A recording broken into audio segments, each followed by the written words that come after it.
Este es Canal Capital.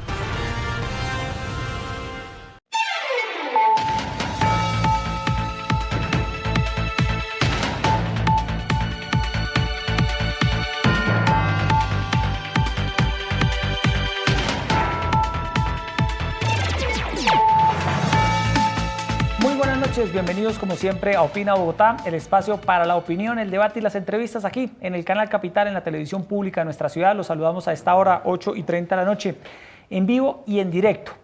El 18 de agosto de 1989, durante una manifestación en la plaza pública de Soacha, fue asesinado el entonces candidato presidencial Luis Carlos Galán. Un magnicidio que conmocionó al país y que fue cometido por el Cartel de Medellín al mando de Pablo Escobar, Gonzalo Rodríguez Gacha, alias El Mexicano, y que contó con la participación de agentes del Estado y de paramilitares del Magdalena Medio. Su esposa, la periodista Gloria Pachón de Galán, que hoy nos acompaña aquí en Canal Capital, acaba de publicar este libro, llamado precisamente 18 de agosto, justo cuando se cumplen 30 años del asesinato del líder del nuevo liberalismo, que iba a ser el presidente de la República en esa época. Este libro de la editorial Planeta ya está a la venta en todas las librerías del país. Es la vida de Gloria y de Luis Carlos Galán, lo que ellos vivieron en la redacción del periódico El Tiempo en los años 60, donde se conocieron, y lo que fue el país que ellos tuvieron que vivir, un país muy convulsionado y sobre todo un país donde ellos sufrieron la arremetida del narcotráfico. Este libro también cuenta todo el esfuerzo que ha hecho la familia Galán para saber toda la verdad de lo que ocurrió aquel viernes en la noche en Soacha. Hoy, 30 años después, y lo dice en el prólogo Juan Manuel Galán, uno de los hijos de Luis Carlos Galán, este magnicidio se ha esclarecido en un 30%. Falta un 70% para evitar completamente la impunidad. Erika Fontalvo, buenas noches. Hola, Jessy, ¿qué tal? Muy buenas noches para usted, para todas las personas que nos acompañan, que están hoy con nosotros en este Opina Bogotá. Y además de este libro, que sin lugar a dudas se va a convertir en un documento muy importante por la información, entre otras cosas, Jessy, de documentos inéditos, fotografías que el país no conoce. Este 21 de agosto se va a llevar a cabo un concierto sinfónico en el Movistar Arena, aquí en la ciudad de Bogotá. Va a ser un homenaje a la vida, a la memoria y al legado de Luis Carlos Galán. Importantes artistas van a estar allí como Yuri Buenaventura, Herencia de Timbiquí, Maía, Natalia Bedoya, César López, y algo muy especial, también se van a poder conocer fotografías inéditas, testimonios de personas muy cercanas, no necesariamente de la familia de Luis Carlos Galán, de sus amigos, de personas que creyeron en él, que todavía siguen creyendo en él, y que consideran que es de la mayor importancia que ese legado pueda ser compartido a las nuevas generaciones, porque la figura de Luis Carlos Galán es muy amplia, no puede quedarse simplemente en un hombre que luchó contra el narcotráfico, no, hay que extender todo lo que significó este hombre asesinado por la mafia del narcotráfico, que amaba la música clásica. Por eso también en ese concierto va a estar la Nueva Filarmonía y el coro de la Universidad Javeriana. Gloria Pachón de Galán, un gusto que nos acompañe esta noche aquí en Canal Capital. Buenas noches. Muchas gracias, Jessy, muchas gracias, Erika. Les agradezco mucho la oportunidad que me dan en este momento. Estoy a su disposición. Bueno, en estos días me leí el libro, Gloria, y este libro es una biografía suya. Usted escribe en primera persona lo que ha sido su vida, cuenta las impresiones del país que tuvo que vivir, pero al mismo tiempo es un libro que entra rápidamente en la vida de Luis Carlos Galán, porque es la vida también suya y de su familia. Quería preguntarle en primer lugar, ¿qué la motivó? ¿Qué la llevó a usted a escribir este libro? Bueno, este libro yo creo que lo empecé a escribir hace muchos años, pero no lo había continuado porque no había sentido la necesidad realmente de comunicar todo lo que ustedes pueden ver en el libro. Lo primero fue pensar y dar a conocer a los periodistas de hoy y a los jóvenes de hoy cómo fue la vida de los periodistas jóvenes de mi época, qué era lo que hacíamos, con quién nos compenetrábamos, cómo era nuestro trabajo, cómo eran los medios de comunicación en esa época. Entonces, ese es más o menos un relato, aunque cuando es muy corto el relato, no es un relato largo, porque el relato pues comienza realmente en el momento en que Luis Carlos Galán, Daniel Samper y Enrique Santos entran al periódico El Tiempo. Yo ya estaba trabajando desde hacía varios años en el periódico, había pasado por todas las clases de periodismo que puede haber en un medio de comunicación, y la llegada de estos 3 jóvenes al periódico le dio un nuevo aire a la redacción y un nuevo aire también al periodismo. Era interesante porque se debía al interés que tenía Eduardo Santos, el expresidente Santos, en darle al periódico eso, una nueva extensión de su pensamiento, y ellos tres indudablemente llenaban esos requisitos. Entonces, esa presencia de ellos tres cambió completamente el tono que tenía el periódico. Ahora, en cuanto a la personalidad de los tres, pues eran personas completamente diferentes, aunque se identificaban naturalmente por la edad y por sus intereses que tenía cada uno, porque Enrique Santos era una persona que ya se definía y ya luchaba por las ideas de izquierda, mientras Daniel era una persona seria, demasiado seria y demasiado convencional, diría yo. En cuanto a Luis Carlos, pues era una persona tan nueva y tan desconocida, por lo menos para mí era muy desconocido, porque si yo tenía, como muchos de mis amigos, noticia de lo que era y noción de lo que habían sido Daniel y Enrique, en cambio con Luis Carlos no, era un muchacho que llegaba recién graduado de la universidad y había suscitado el interés y la curiosidad del doctor Santos, del presidente Santos, por su manera de ver las cosas, por su sentimiento liberal, de partido liberal, de ideas liberales. Y entonces, en un primer momento, el doctor Santos resolvió que le iba prácticamente a entregar el periódico.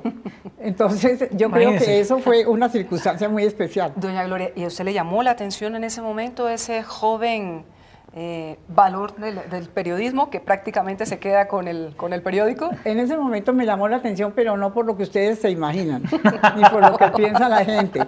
No, me llamó la atención porque era curioso ver una persona tan joven y que tenía un aspecto casi como de universitario, la seriedad de las ideas y como era de trascendente cuando las expresaba. Entonces, eso sí me llamó la atención. Es que usted en el libro cuenta que en esa época Luis Carlos Galán tenía 23 años y que usted dice en el libro que le parecía que tenía un tono muy serio, casi trascendental, que no coincidía con su imagen de joven despreocupado. Es decir, era un rasgo que a usted le llamaba la atención de él. Pese a su edad, era una persona que asumía todo con una seriedad muy fuerte. Exacto. Entonces, realmente ese fue el atractivo que él tuvo para mucha gente cuando él llegó al periódico y especialmente para mí también. Entonces, de ahí en adelante, nosotros estuvimos trabajando en un proyecto muy interesante y que además lo promovió Alfonso Castellanos, que era Temas y Nombres en el Tiempo. Era un sistema de presentarle al país los temas más importantes, ya fueran internacionales, nacionales, de todo orden, y había un grupo de periodistas que nos compenetrábamos con esos temas, y de ahí, claro, surgió una amistad, pero era una amistad entre todos, era una amistad que no iba más allá pues, de la amistad, ¿no?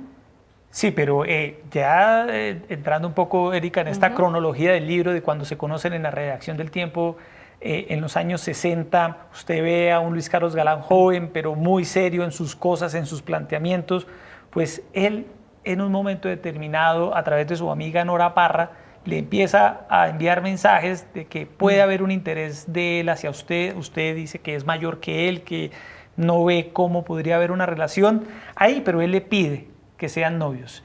Y yo sí quisiera, doña Gloria, que nos relatara una anécdota, Erika, que trae el libro, que mucha gente desconoce, y es que usted se demora en darle la respuesta.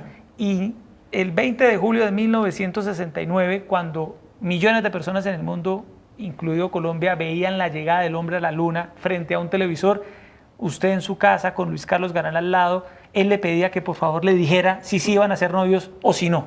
¿Cómo fue esa anécdota? Bueno, eso, exactamente como usted lo está contando, y así fue la anécdota, solo que la respuesta mía fue que había que darle tiempo al tiempo, no había que apresurarse en nada, y esa fue la respuesta, la primera respuesta fue esa. Entonces de ahí en adelante pues sucedieron muchas cosas, pasó mucho tiempo, hubo muchas circunstancias diferentes, entonces poco a poco yo creo que eso se produjo finalmente, pero sin respuesta concreta. Se fue dando. Exacto. Sí. ¿Y qué la llevaba, doña Gloria, a asumir esa posición tan reticente? frente al señor Galán. Porque hasta ese momento realmente yo nunca pensé que pudiera haber una relación sentimental con Luis Carlos. Sinceramente no lo pensé, pero a medida que íbamos como identificándonos en algunos intereses que los dos teníamos, entonces las como cosas... por ejemplo, ¿en qué? Sí, las cosas fueron cambiando. Como por ejemplo, bueno, primero que todo las ideas políticas, ¿no? Ese fue el motivo, yo creo que principal, original, de esa amistad, y luego de ese final de la amistad, o sea, del matrimonio inclusive, fueron las ideas políticas, pero también el ejercicio del periodismo, la manera como él lo ejercía, la manera como yo trabajaba, y también, por ejemplo, nos gustaba mucho la literatura y nos identificábamos en algunos autores, y entonces pues esa fue una cosa que fue progresando y que a medida que pasó el tiempo pues se convirtió en algo más, en algo mucho más intenso, como lo dijo el mismo Luis Carlos. Sí, y luego ya Luis Carlos sale de la redacción del Tiempo, se convierte en el ministro de Educación más joven que ha tenido el país, con 26 años, con 26 o 27 años. Con 26 años. 26 y 27 ya cuando entró al ministerio. Sí. Y usted cuenta que Luis Carlos Galán todo era prematuro, todo era precoz, por llamarlo de alguna manera. Entró al Tiempo a los 23 años, escribía editoriales, luego siendo un joven de 26 años fue ministro de Educación. Vivía Luis Carlos Galán cada día como si fuera el último, era un afán de... Tenía ganas de comerse la vida, de tener ¿no? todo ya. Cierto, sí, tenía esa característica y probablemente esa personalidad de Luis Carlos era lo que atraía, ¿no? Era lo que le atraía a la gente mayor, a los jóvenes, a los niños inclusive.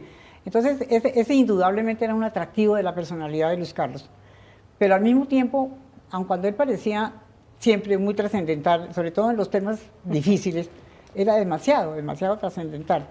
Pero también tenía un buen humor y tenía la manera de llegar a, por ejemplo, a la gente muy joven, con toda clase de ideas, con toda clase de cuentos, de historias que él contaba inclusive de su vida, de su familia. Entonces, Luis Carlos era a la vez una persona muy trascendente y a la vez muy divertido según las circunstancias. ¿Y cómo iba construyendo, doña Gloria, sus posturas políticas que posteriormente lo definieron y lo convirtieron en un líder para todos los colombianos? Bueno, yo creo que lo primero es que sí, él tenía muy a fondo en su ser y en su vida las ideas liberales, pero tenía una interpretación de lo que debían ser las ideas liberales, no igual y muy por encima de las que pudieran tener otros políticos. Entonces yo creo que eso fue lo que lo impulsó fundamentalmente a él y lo convirtió pues en un hombre ultraliberal en todo sentido, inspirándose en los liberales antiguos, en los liberales de la primera época de Colombia, de Uribe, por ejemplo. Esa fue, digamos, su meta y esa fue su bandera, eran las políticas, por ejemplo, de Uribe en su época. Y luego para él las ideas y la actitud de Carlos Lleras Restrepo también lo impulsaron muchísimo. Tanto es así que él promovió la candidatura presidencial de Carlos Lleras en el 66. Entonces, yo creo que eso era la motivación que él tenía, porque estaba convencido que las ideas liberales tenían la posibilidad de solucionar muchos problemas que tenía el país. Sí, en este recorrido por la vida de Luis Carlos Galán, cuando se cumplen este año 30 años de su asesinato, doña Gloria cuenta paso a paso cómo fue él construyendo su carrera. Luego termina él siendo embajador de Colombia ante el gobierno de Italia, en Roma, sí. Y allí pasan unos años en Italia, en Roma. Usted cuenta en el libro que pudieron compartir mucho más la vida en pareja, la vida en familia con Juan Manuel. Nace allí Claudio, que es el segundo hijo. ¿Qué recuerda usted de esa época de Luis Carlos Galán en Italia? Bueno, esa época fue una época de tranquilidad total, pero también muy estimulante por todas las cosas que podíamos ver, que podíamos aprender, que podíamos sentir en Italia, no solamente en Roma, en todas las ciudades de Italia. Y Luis Carlos se apasionaba mucho por esos temas y por temas aún más complicados y más serios. Por ejemplo, uno de los temas de Italia que más le apasionaba era el sistema de infraestructura que tenía Italia. Entonces, para él, las vías de Italia, las carreteras de Italia fueron su inspiración para llegar a Colombia, apenas terminara su mandato como embajador, y proponerle a Colombia un sistema de vías y de infraestructura parecido al de Italia. Y estaba convencido que solo los italianos podían hacer eso, inclusive el tema de la vía al llano, que desde ese momento era un problema insoluble. Entonces, el proyecto era llegar a poder proponer cómo se debía construir la vía al llano. O sea, si Luis Carlos Galán viviera hoy, se daría cuenta, Erika, que la vía al llano en Colombia lleva un par de meses cerrada por todo tipo de derrumbes. Y él, hace más de 30 años en Italia, ya estaba pensando en cómo podía ser la solución para esta vía. Quizás en su mandato presidencial él le hubiera dado solución a ese tema. Pero, doña Gloria, ese tema, como usted plantea, sin solución de la vía al llano, lo estamos padeciendo hoy, no es el único que aqueja a los colombianos. También tenemos el tema de la corrupción, del clientelismo, de tantos otros asuntos que a Luis Carlos Galán le preocupaban. Realmente se habían convertido en unos elementos centrales de su liderazgo, de su batalla. ¿En qué momento él comienza a tomar esas banderas de la lucha contra la corrupción, contra el clientelismo, de intentar modernizar los partidos políticos, de darle como una dimensión distinta a la política en Colombia? Bueno, yo creo, y porque lo vivimos así, que desde el primer momento en que Luis Carlos se vinculó al Partido Liberal, comenzó a encontrarle defectos. Comenzó a encontrar cuáles eran los problemas que estaban dentro del Partido Liberal y que eran muy difíciles de solucionar. Y el primero fue el clientelismo. Yo creo que Luis Carlos fue una de las primeras personas de que en Colombia no solamente lo descubrió y lo atacó, porque a lo largo de todo su ejercicio político, esa fue su máxima preocupación. Entonces, incluso cuando creó el nuevo liberalismo, es decir, el tema de la corrupción y el tema del clientelismo eran prioritarios para él, porque estaba convencido que un partido no podía servirle a Colombia como se debía, a punta y solamente fundado en el clientelismo. Entonces, ese fue realmente uno de los temas que él no solamente estudió, sino que atacó profundamente. Y eso dio lugar también a su separación del Partido Liberal oficialista, porque él pensaba que había que crear un movimiento nuevo para asumir todas las responsabilidades que en ese momento el Partido Liberal no estaba asumiendo. Y yo creo que eso fue un motivo permanente de preocupación y de acción de Luis Carlos en la política. Sí, Luis Carlos Galán luego tiene varios intentos por llegar a la presidencia de la República. Decide postular su nombre cuando resulta elegido presidente Belisario Betancur. Sí.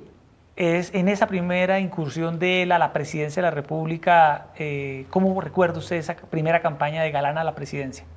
Bueno, esa primera campaña fue una campaña muy agradable, muy interesante, porque era muy positivo todo lo que estábamos viviendo y a pesar de que no era fácil y que las circunstancias tampoco eran las mejores, pero Luis Carlos asumió esa campaña con un entusiasmo que nos contagió a todos y realmente después de que se creó el nuevo liberalismo en 1979, en el 80, Luis Carlos ya como miembro del nuevo liberalismo, como director y jefe, llegó a Bogotá a través del Consejo, el Consejo de Bogotá. Entonces ese fue como un primer triunfo, a pesar de que solo fueron elegidos 2 concejales, él como principal y Patricio Samper como suplente. Pero ya en ese momento el nuevo liberalismo ya tomó fuerza y ya pudimos empezar a visitar todos los rincones de Colombia y Luis Carlos pensó que ya conocido el nuevo liberalismo podía aspirar a la presidencia de la República enfrentado pues al Partido Liberal oficialista. Entonces esa fue una campaña muy interesante y culminó con el triunfo de Belisario Betancur pero se puede decir que fue también el comienzo de la verdadera campaña y de la verdadera política de Luis Carlos para llegar a la presidencia algún día. ¿Y en qué momento también el narcotráfico se atraviesa en la vida de Luis Carlos Galán y se convierte en otra de sus banderas? Pues precisamente en la campaña del año 82, de la primera campaña para la presidencia, fue cuando apareció la imagen del narcotráfico, personalizada pues, ¿no? en Pablo Escobar. Y hubo un episodio que fue un episodio inolvidable y muy duro, muy doloroso, que fue en una manifestación de Medellín, precisamente para la campaña de 1982, donde por primera vez apareció un grupo de personas que querían apoyar a Luis Carlos Galán y el nuevo liberalismo en la campaña de la presidencia. Pero se llegó a saber y se conoció que ese grupo de personas, en ese grupo de personas había un elemento, una persona que no era confiable y que probablemente se trataba de una persona vinculada al narcotráfico. Entonces, en esa manifestación, que realmente fue una manifestación histórica precisamente por esa circunstancia, por primera vez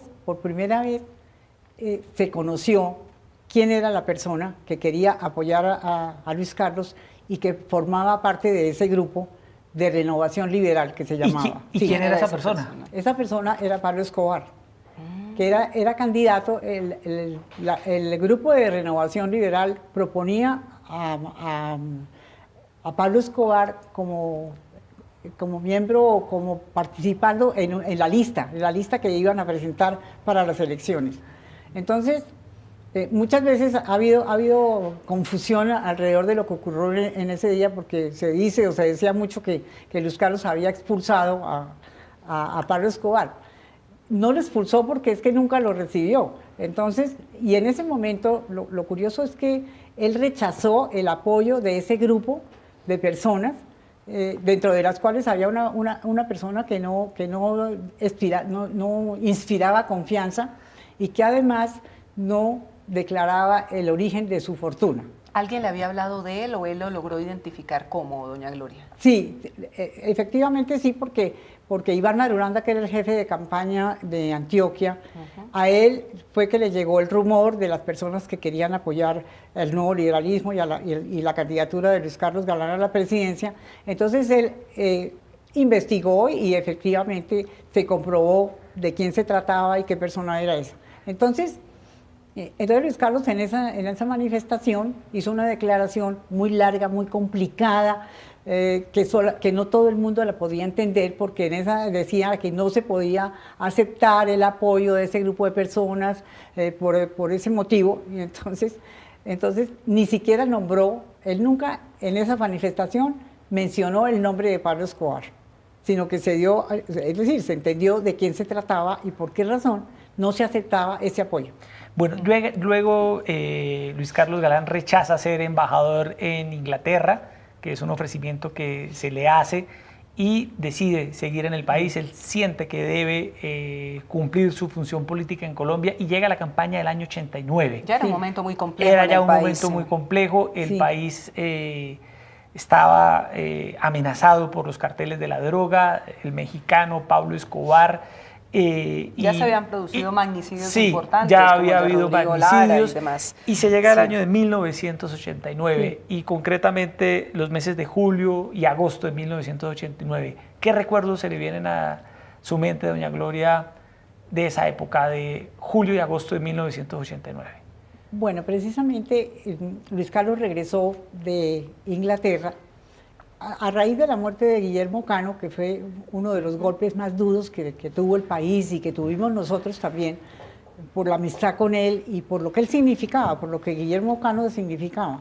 Entonces, por primera vez, a lo largo de toda esa carrera tan complicada y tan dura y tan difícil, Luis Carlos resolvió alejarse un poco y dijo que quería reflexionar sobre lo que tendría que hacer de ahí en adelante, sobre lo que vendría y en fin, y sobre la perspectiva que se presentaba en ese momento. Entonces resolvió aislarse y se fue unos meses a Oxford, donde fue a la vez alumno y profesor, Bueno, y en ese momento pues ocurrían todas las cosas que vivimos en Colombia mientras tanto, pero él no quiso ni alejarse, ni quiso dejar el proyecto que tenía de alguna manera de llegar a la presidencia en lo posible. Entonces se regresó, pero antes el presidente Barco le ofreció la embajada en Londres, y Luis Carlos me comentó muchas veces que si no fueran las circunstancias las que estábamos viviendo en ese momento, quizá lo habría aceptado, pero que él no podía dejar su responsabilidad con el país, porque siempre para Luis Carlos su trabajo, lo que hizo día a día era su responsabilidad con el país. Entonces resolvió regresarse y se enfrentó a una situación la más difícil de todas, en realidad, no solamente por el narcotráfico, por el paramilitarismo, por la situación, por la cantidad de muertos que hubo, de asesinatos. La Unión Patriótica, por ejemplo, esa fue una tragedia que ocurrió simultáneamente con las otras tragedias del narcotráfico, etcétera. Entonces, la situación era muy difícil. Pero al mismo tiempo, en ese momento, lo que Luis Carlos pensó es que tenía que llegar a un acercamiento con el Partido Liberal, a pesar de todas las diferencias que había tenido y que aún tenía. Pero pensaba que solo así podría llegar a obtener lo que necesitaba y lo que creía para Colombia. Entonces, gracias a la posición y a la amistad con que lo acogió el presidente Barco, se pudo llegar a ese acercamiento, y de esta manera llegaron a formar un grupo de personas pues muy influyentes en ese momento, que estaban aceptando las condiciones que podrían presentarse de parte, por ejemplo, de Luis Carlos Galán, y también del gobierno del presidente Barco. Y entonces fue cuando se promovió el estudio de la reforma constitucional, que era fundamental tanto para el presidente Barco como para Luis Carlos. Y esa unión en el estudio de la reforma constitucional fue lo que llevó a la nueva Constitución, a la Constitución del 91. Entonces, realmente, entre los dos crearon esa posibilidad, y así surgió la nueva Constitución. Y esa candidatura de 1989, y llegamos al mes, Erika, de agosto. Claro.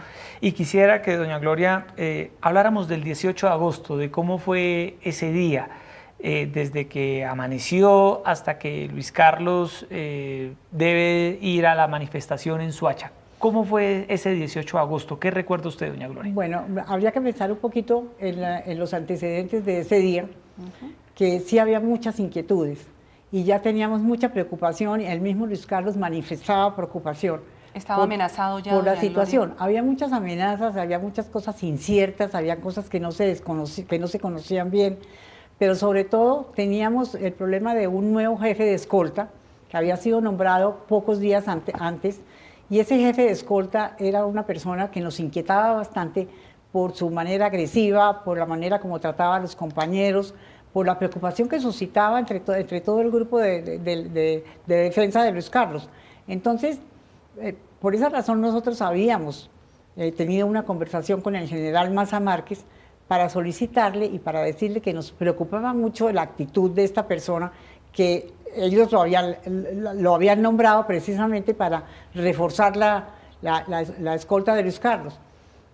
Bueno, todo el mundo sabe que la respuesta que dio en ese momento el general Maza era que esta persona era una persona de toda su confianza. Sin embargo, desde ese momento y hasta el último día, esa persona nos causó mucha preocupación y mucha inquietud.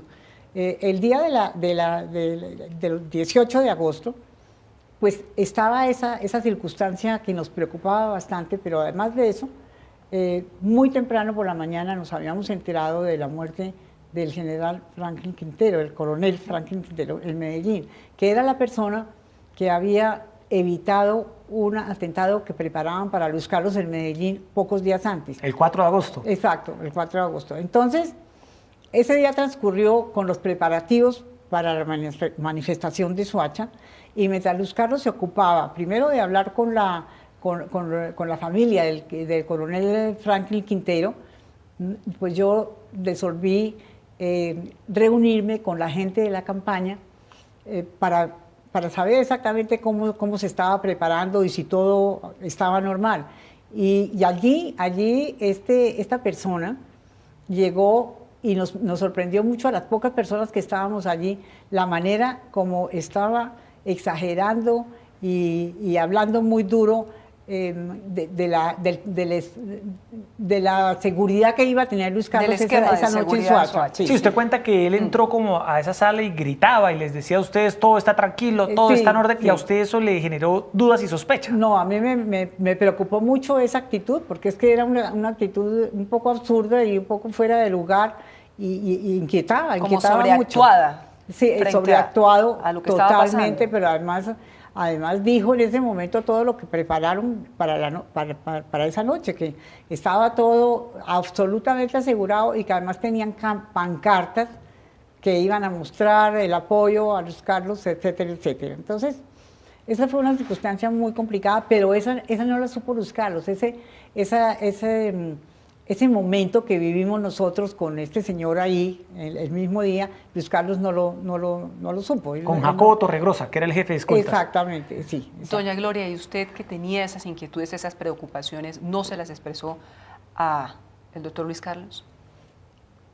Claro que sí, pero además hubo otra circunstancia pues que fue muy complicada, y era que era tanta la insistencia frente a la manera como Luis Carlos estaba actuando y la manera como se estaba exponiendo, que ya él se molestaba cuando la gente le insistía demasiado en que debía protegerse de otra manera, que no debía salir, que no debía acudir a ciertas reuniones. Él se molestaba. Y definitivamente lo que sí sabíamos y lo que veíamos era que sus determinaciones eran inflexibles y no había manera de que las cambiara, cuando estaba totalmente convencido. Sí, hay una anécdota que usted cuenta en el libro, no vamos a contar todo el libro, no vamos a chiviar el libro, ¿no? Doña Gloria, que es periodista, sabe, no vamos a chiviar el libro, pero hay una anécdota. En un libro muy vendido, en un bestseller. Así es. Hay una parte en el libro donde usted cuenta que había una libreta donde Luis Carlos Galán tenía agendada su cita en Soacha.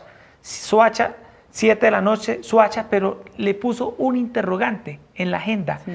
Él no estaba seguro de ir a Soacha. ¿Por qué ese interrogante en esa agenda que usted años después descubrió, doña Gloria? Sí, ese es un detalle que muestra en cierta forma el temperamento de Luis Carlos, que tenía la costumbre de anotar hasta el último detalle de las cosas que hacía cada día, pero no solamente en las últimas épocas, sino durante muchos años. Él tenía una libreta distinta cada vez, cada año, cada momento, y allí estaba reflejada su vida.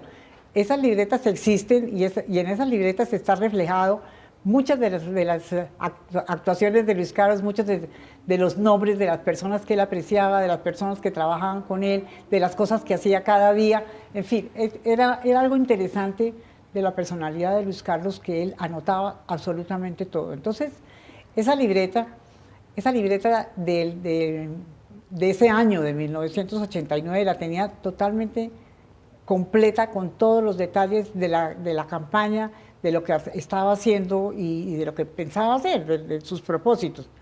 Ese día, efectivamente, y yo vi la agenda, era una agenda, pero la vi mucho tiempo después. Él tenía un signo de interrogación en el momento en que estaba anunciando la manifestación de Soacha.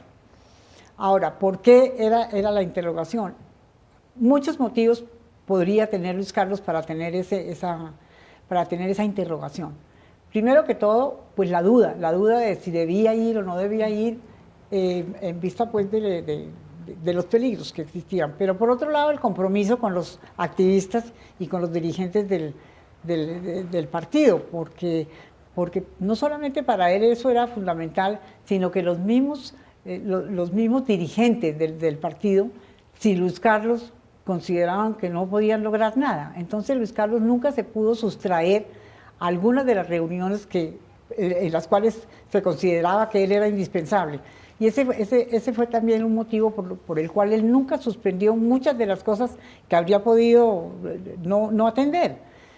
Pero Ese él le día- dijo alguna vez a usted, doña Gloria, que tenía miedo, que se sentía amenazado, perseguido. Bueno, él nunca me dijo que tenía miedo, pero lo que me dijo un día y que no me gustó y me molestó muchísimo, él me dijo un día que lo iban a matar, me dijo, a mí me van a matar. Entonces, es decir, la reacción mía no pude tener una reacción realmente lógica porque la reacción habría debido ser, pues, el único que lo puede evitar eres tú.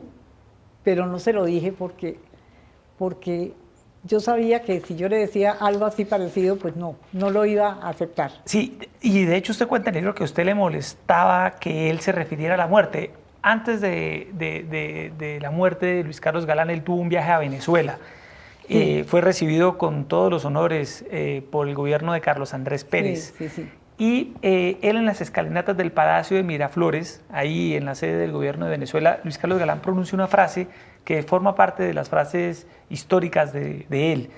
Allí fue donde él dijo, a los hombres se les puede eliminar, pero a las ideas no. Y usted se molestó por esa frase. No me gustó para nada. ¿Por qué? Porque él indicaba como que estaba, es decir, que estaba resignado, digamos. Entonces eso no me gustó para nada. Pero hoy en día esa frase tiene vigencia porque Naturalmente, refleja sí. que por más que a los hombres se les intente eliminar, y en este caso Luis Carlos Galán, que murió asesinado lamentablemente, sus ideas hoy perduran. Continúan muy Es decir, vigentes. que tenía razón Luis Carlos Galán. Tenía razón, claro, no, tenía razón, pero ahora falta quién adopte y quién practique esas ideas. Ese es el problema, que las ideas solas pues no prosperan. Además, muy vigente Sí. todo su ideario, todas sus posturas políticas frente a la corrupción, el clientelismo, la modernización de los partidos políticos, la necesidad también de repensar las instituciones colombianas y, por supuesto, la actitud contra el narcotráfico, que sigue siendo algo que cobra vidas en Colombia y que ha alimentado durante décadas el conflicto. Pero, doña Gloria, volviendo a ese día, a ese 18 de agosto, como se titula Sí. justamente su libro, él se va a Soacha. Usted lo despide. Sí. ¿Le dice algo? ¿Algo adicional No, a las esa conversaciones? despedida fue una despedida que yo estoy segura que él trató de hacer lo que yo hice, de que fuera una despedida como la de cualquier día, porque tal vez no aceptábamos que pudiera existir un verdadero peligro en ese momento. Y él lo que me dijo cuando se fue pues para llegar a Soacha, me dijo que había que seguir adelante fuera lo que fuera. Eso me dijo en ese momento y en ese día. O sea, yo estoy bien y lo que tenemos que hacer es seguir adelante. Entonces, eso me preocupó y a la vez me tranquilizó. Entonces, cuando él se fue, había para nosotros, y personalmente yo tenía un mecanismo de defensa cuando veía o cuando me enfrentaba a un peligro que pudiera tener Luis Carlos, era el apoyo que él tenía, la popularidad que tenía, el cariño que él tenía, y entonces eso me hacía pensar o me hacía convencer de que a él no le podría pasar nada, que a una persona con ese apoyo que tenía y con esas características, a pesar de todos los peligros, de todos los riesgos que pudiera correr, no le podía pasar nada. Entonces él se fue para Soacha y yo me quedé pensando eso. Y además quise también rechazar cualquier otra preocupación, hasta que muy poco tiempo después, pocas horas después, recibimos la noticia de que lo habían herido, que estaba herido, pero que no había muerto. ¿Cómo reciben esa noticia? Usted cuenta en el libro que estaba en la cama viendo una novela con sus hijos. ¿Cómo Sí. ¿Cómo recibió la noticia, doña Gloria? No, angustiadísimos, mis hijos y yo, porque además ellos ya estaban muy compenetrados no solamente con lo que eran las campañas políticas, la política y todo eso, sino también con los peligros que corría Luis Carlos. Entonces para ellos también era una grandísima preocupación. No podíamos entender lo que estaba pasando, ni lo podíamos aceptar, ni mucho menos. Entonces, cuando llegamos, finalmente, después de un recorrido larguísimo que tuvimos que hacer para llegar a donde estaba Luis Carlos, que era el hospital de Kennedy, entonces allí recibimos la noticia que yo no podía creer. No podía creer cuando el médico que vio a Luis Carlos nos dijo que no había nada que hacer. Nos dijo no hay nada que hacer, falleció. Entonces yo le dije, ¿cómo así que no hay nada que hacer? Porque me parecía tan absurdo lo que me estaba diciendo, que no lo podían, ni lo podía entender ni lo podía creer.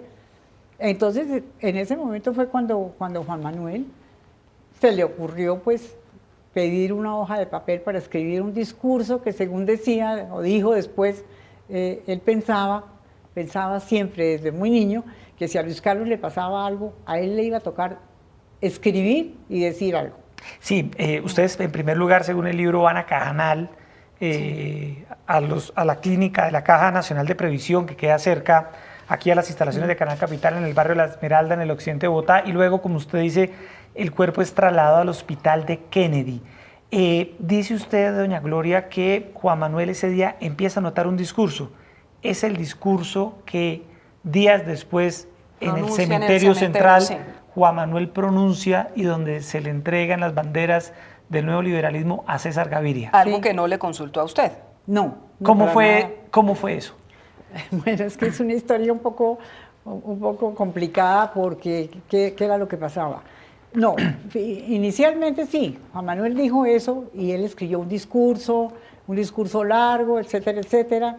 Bueno, y entonces cuando llegamos al cementerio, la ceremonia del cementerio, entonces pues Juan Manuel quería leer su discurso, pero resulta que él terminaba su discurso con las palabras que muchas veces dijo Luis Carlos y que eran casi su característica, que eran siempre adelante ni un paso atrás, ¿no? En lo que fuera el menester sea.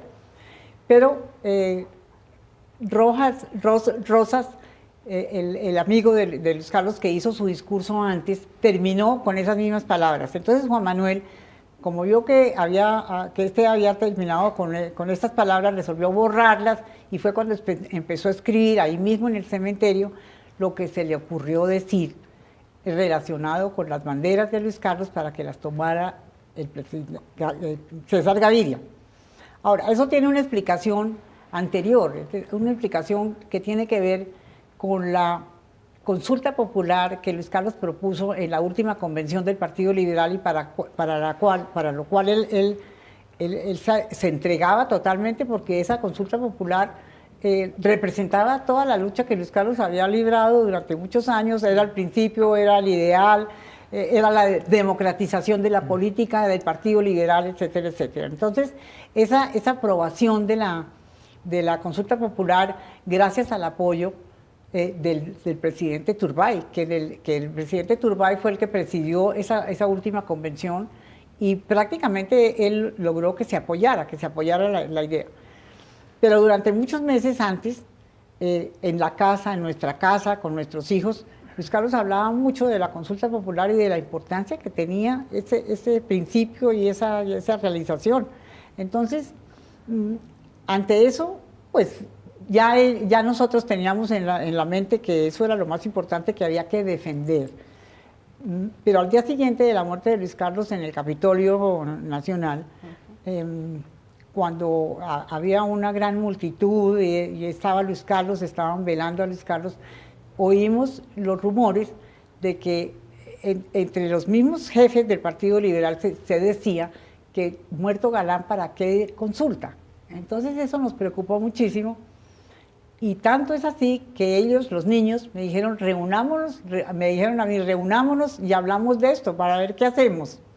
Entonces nos reunimos y la verdad es que yo creo que Juan Manuel tenía eso muy, muy hondo en la mente y por eso llegó al cementerio a decir eso, que no lo habíamos pensado como él lo dijo. Lo que nosotros pensamos realmente era que si había alguien en ese momento que pudiera defender la consulta popular, pues era César Gaviria, que era el jefe de campaña de Luis Carlos y que había estado con él los últimos meses y que entendía claramente cuál era la importancia de esa consulta popular. Entonces, eso fue lo que empujó seguramente a Juan Manuel a decir no solamente que tomara las banderas, sino que fuera el presidente que Colombia quería y esperaba, pero esa frase él se la inventó en ese momento. Esa frase no existía en nuestras conversaciones. Fue porque Juan Manuel quería diferenciar el cierre, sí, porque Gabriel Rosas de la Exacto, Vega. sí. Y les preocupaba además el tema de la consulta frente a lo que ya otros dirigentes liberales estaban planteando. Sí. Pero doña Gloria, usted habla de la actuación de sus hijos, que no eran mayores. Recuérdanos las edades que en ese momento tenía. Juan Manuel era el mayor. Sí, acababa de cumplir 17 años. Claudio. Tenía casi 15, 14 y Carlos Fernando 12. O sea, eran unos muchachos que tenían que en un momento determinado tomar una serie de determinaciones y decisiones políticas de gran trascendencia para el país, teniendo en cuenta la figura de su padre. Pero ya en el interior de su familia, una familia que estaba rota por una tragedia que tenían que enfrentar. Sí. ¿Cómo lo vivieron? ¿Cómo lo afrontó usted, doña Gloria? Bueno, no, pues es que todo esto de la consulta popular, todo lo que ocurrió, eso fue lo que nos animó a hacer una cantidad de cosas que nunca habríamos pensado ni las habríamos hecho en otras circunstancias. Entonces lo que nos interesaba fundamentalmente era lograr eso, lograr que lo último que logró Luis Carlos pues no se perdiera, porque para nosotros era como que se perdiera todo. Era como morir dos veces prácticamente. Claro, exactamente.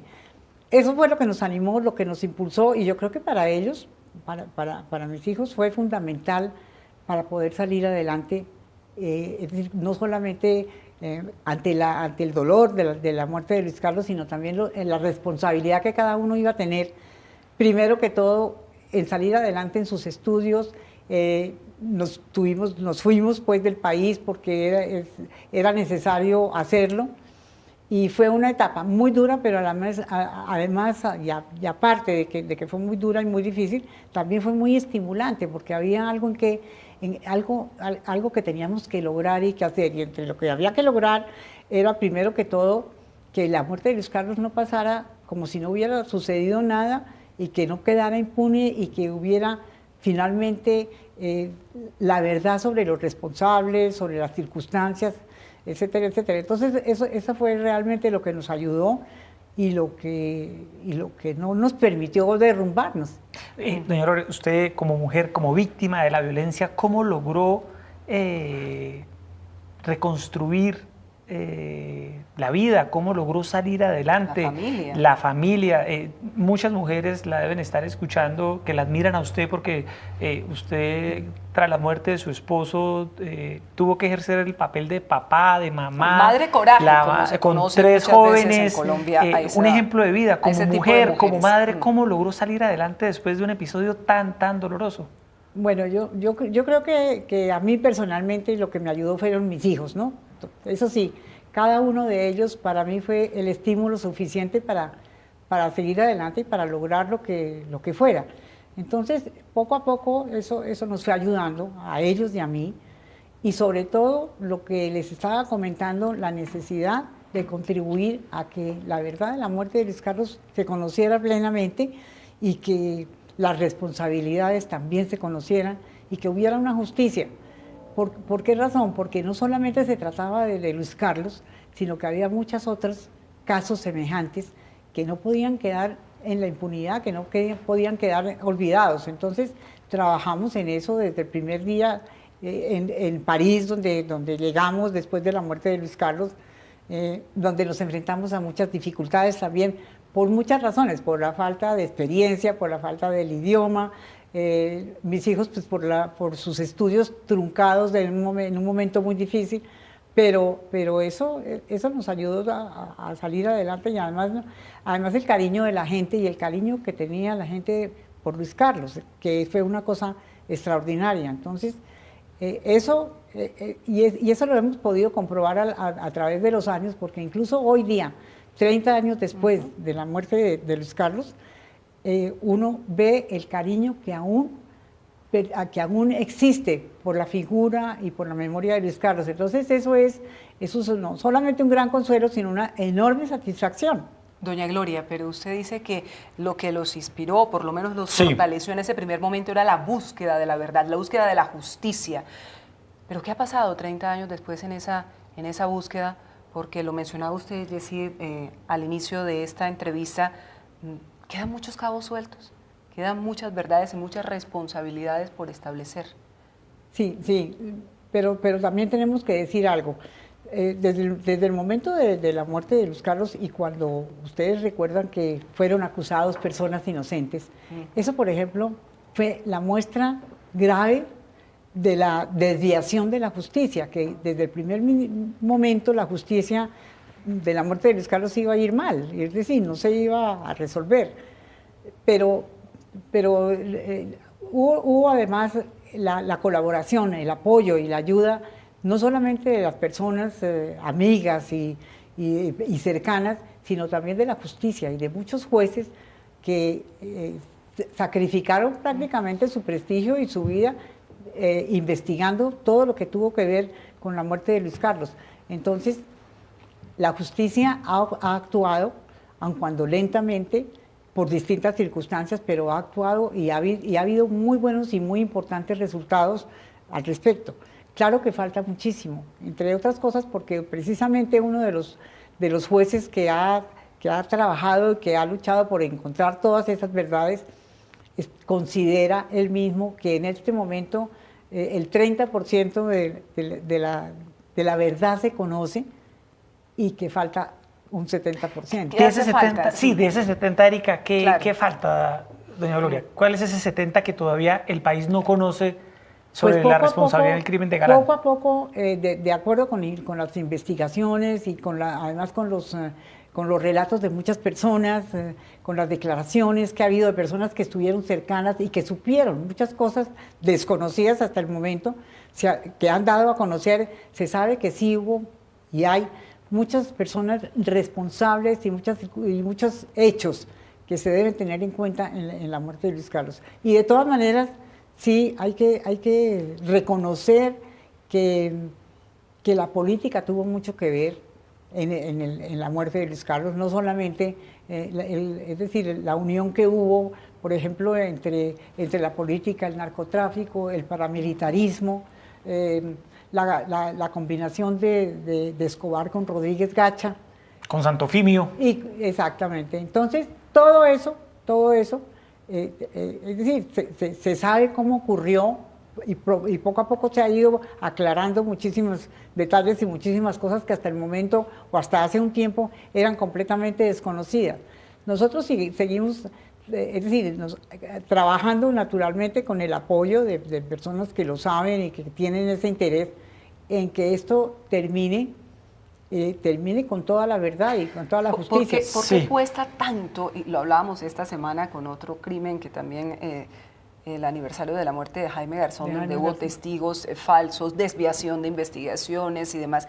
¿Por qué cuesta tanto, doña Gloria, llegar a la verdad en Colombia? Porque es que yo pienso que, bueno, hay muchas razones, pero pienso también que hay mucha responsabilidad, en muchos casos responsabilidad del Estado, porque si no hubiera sido por eso, tal vez las cosas habrían sido diferentes y no habrían ocurrido los hechos para comenzar, pero luego habría sido mucho menos dificultoso y menos complicado llegar a los descubrimientos y a la verdad, y la prueba la tenemos hoy con lo que se está tratando de descubrir con el proceso de paz. Entonces, esta es una cosa que es muy difícil, pero que finalmente Colombia tiene que llegar a solucionar. Entonces, yo no sé, nosotros personalmente, la familia, tenemos que reconocer que la justicia ha actuado, pero también sabemos y estamos exigiendo que tiene que seguir adelante para descubrir toda la verdad. Sí, después de todos estos años de búsqueda de la verdad, con las decisiones judiciales que ha habido, si uno le pregunta a usted, doña Gloria, ¿quiénes mataron a Galán y por qué? ¿Cuál sería su respuesta? Bueno, para mí hay una responsabilidad número uno que es la política y los políticos que tuvieron que ver de alguna manera con que Luis Carlos no llegara a cumplir su máxima aspiración, que era servir al país a través de la presidencia. Entonces, para mí esa fue la principal responsabilidad. Y luego, claro, la unión también con el narcotráfico, con el paramilitarismo, con todo ello, esa es la verdadera realidad. Bueno, ya entramos en los minutos finales y quisiera preguntarle rápidamente, doña Gloria, ¿cómo recordar hoy a Luis Carlos Galán? ¿Usted cómo lo recuerda? Usted lo vivió en su faceta de colega periodista, esposo, padre, político. ¿Cuál es la faceta? Y también cómo quisiera que lo recordaran las nuevas generaciones, sí. Estas personas que nacieron después de 1989 y que sí. No vieron a Luis Carlos Galán en vivo en directo o tuvieron la oportunidad de conocerlo de alguna u otra manera, sino sí. Que ya han tenido que acudir a lo que dicen los libros, los periódicos o la televisión. Sí. Bueno, no, yo diría que podría ser recordado como una persona que se entregó en sus aspiraciones, en sus principios, se entregó totalmente por encima de cualquier otro interés, por una parte. Por otro lado, que fue una persona que se dedicó a conocer todos los problemas que teníamos en Colombia y a proponer soluciones, pero fundamentalmente la defensa de sus principios liberales, de sus principios democráticos, de los principios que él consideraba deberían servir al país en todos los aspectos, en los aspectos económicos, sociales, en el aspecto internacional. Luis Carlos quería que Colombia fuera un país que existiera a nivel internacional y dentro del mundo. Entonces esa, por ejemplo, era una de las grandes preocupaciones que él tenía. Y en alguna ocasión dijo que Colombia no podía ser, es decir, no podía estar al final del mundo. Y hubo una oportunidad que fue interesante. En un momento dado, Luis Carlos hizo un discurso en Bogotá, en el centro de Bogotá, cuando dijo que Colombia, que la idea era que no fuera a dar vergüenza a un colombiano al presentar el pasaporte de su patria, porque era el momento en que los colombianos, es decir, el pasaporte de los colombianos pues era un índice nefasto a nivel internacional. Entonces eran cosas así que él trataba de lograr para Colombia, pero además de eso era una persona muy abierta, una persona joven en su manera de pensar en muchos aspectos, entonces, y muy identificada con los jóvenes, porque por ejemplo, él llegó a ser amigo de verdad de sus hijos es decir, de comunicarse con ellos como si fueran de la misma edad. Entonces, ese es un detalle pues, que la gente no conoció mucho de Luis Carlos, pero ¿Y en la casa cómo era? ¿Quién era la voz cantante? ¿Quién era la mano dura en la casa? ¿Él, usted? ¿Cómo él era en su papel de esposo, de padre? ¿Era una persona flexible o estricta? Bueno, él no tenía mucho tiempo para hacer así como muy de la casa. No, pero los ratos que estaba, los pocos ratos que podía estar, los aprovechaba al máximo. Y entonces eso era muy estimulante tanto para él como para los hijos, para los niños. Era muy estimulante porque se divertía con cualquier cosa. Aparte de que el deporte fue una de las atracciones que tuvo Luis Carlos, no tanto para ejercitarlo ni para practicarlo, sino como para disfrutarlo, porque así lo hacíamos, por ejemplo, con todos los campeonatos, tanto las carreras de ciclismo en Colombia, como las Olimpiadas, como todos los acontecimientos deportivos, para nosotros eran indispensables en nuestro sistema de vida y de distracción, en fin. Inolvidable la sonrisa de Luis Carlos Galán. ¿Ah? La sonrisa, sí. Cuando sonreía, sí, se le iluminaba el rostro y era esperanza, no, y era alegría, era contento, fuerza. Cuando estaba satisfecho, pues no tenía una preocupación grande que lo agobiara. Era una persona muy sonriente y muy bien. ¿Qué es lo que más extraña de Luis Carlos Galán usted, doña Gloria, como su esposa? Pues lo que más extraño en este momento quisiera oír su opinión sobre muchas de las cosas que estamos viviendo hoy día. ¿Y qué diría él? Usted que lo conoció muy bien y él confiaba mucho en su criterio. Sí. ¿Qué diría hoy Luis Carlos Galán de cómo está el país hoy? Yo creo que estaría muy preocupado por muchos motivos, por muchas razones, pero también he pensado que hay temas que vienen desde atrás y que no sé qué pensaría él en este momento, por ejemplo, de la política de drogas, por la manera como se ha insistido en una política que por muchas razones ha sido declarada pues, insuficiente, Yo pienso que Luis Carlos él era una persona abierta en todos los aspectos y yo creo que él estaría pensando en la necesidad de cambiar esa política de drogas por algo que fuera mucho más efectivo y que estuviera más de acuerdo con lo que el mundo está viviendo. Claro. Bueno, ahí está Gloria Pachón de Galán, aquí en Canal Capital, en Opina Bogotá, 9:30 de la noche, hablando de su libro 18 de agosto, de Editorial Planeta. Un libro que vale la pena leer para conocer la vida de ella, de Luis Carlos de Galán y de su familia. Doña Gloria, un gusto. Muchas gracias. Haber estado con usted esta noche aquí en Canal Capital conversando sobre su libro y sobre su vida y la de Luis Carlos Galán y la de su familia. Muchas gracias. Muchísimas gracias a ustedes. Una pregunta Sí. final. ¿Qué va a hacer con esa cantidad de libretas que tienen de puño y letra de Luis Carlos Galán? Tantas y tantas realidades, situaciones, vivencias. Esa es una historia desconocida, es una historia desconocida que tiene que salir a la luz pública en algún momento, creo yo. Pero usted tiene guardadas esas libretas. ¿Cuántas Sí, tiene? no tengo todo, es decir, no está totalmente todas las libretas de Luis Carlos, pero sí hay muchas y hay mucha historia en esas libretas. Además hay manuscritos muy interesantes también que no se han dado a conocer, pero que son manuscritos que reflejaban su espíritu y su inquietud en un momento dado de sus campañas o de su vida diaria. Pues no los podemos dejar perder, doña Gloria. No, El claro que país no.